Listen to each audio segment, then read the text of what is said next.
Assalomu alaykum. Birinchi bo'lib amaliyotni qayerdan boshlagan ma'qul degan savol berilgan. O'zimni shaxsiy amaliyotimdan kelib chiqqan holatda ushbu savolga javob beraman. Qaranglar, bo'lajak yuristlar.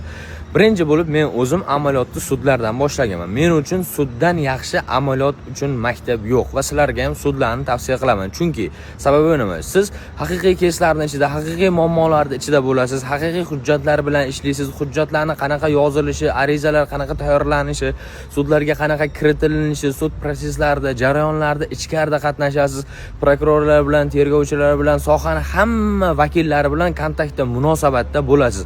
Va siz shunday bir joyga amaliyotga boringki, birinchi o'rinda sizni qiziqishingiz bilan bog'liq bo'lsin va agar sudga boradigan bo'lsangiz, sudda o'zida tushunib yetasizki, siz qaysi sohada ketishingiz kerakligini. Kamida sudga amaliyotga borganda 2 yil yurish kerak bo'ladi va shunaqa joy bo'lsinki, sizni tindirmaydigan, o'tirgizdirmaydigan, dam oldirmaydigan, kechasi soat 1, 2, 3 gacha kerak bo'lsa olib qolib o'sha yerda ishlarni qildirib, hujjatlarni tiktiradigan, nomerlatib chiqadigan, buni yuristlar yaxshi biladi. O'shanaqa joy bo'lish kerak bo'ladi.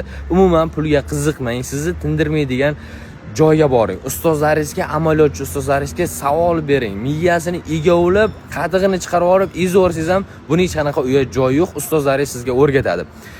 Eng yaxshisi amaliyot uchun men hisoblaganim sud deb hisoblayman va boshqa katta yuristlar ham bor. Bizlarni kuzatib turganlar, ular kommentariyaga yozib qoldirsin.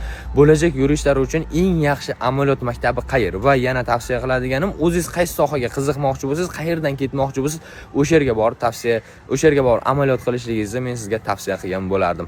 O'qishlarga, ishlarga omad, Xudo xolasa sudlarda ko'rishguncha.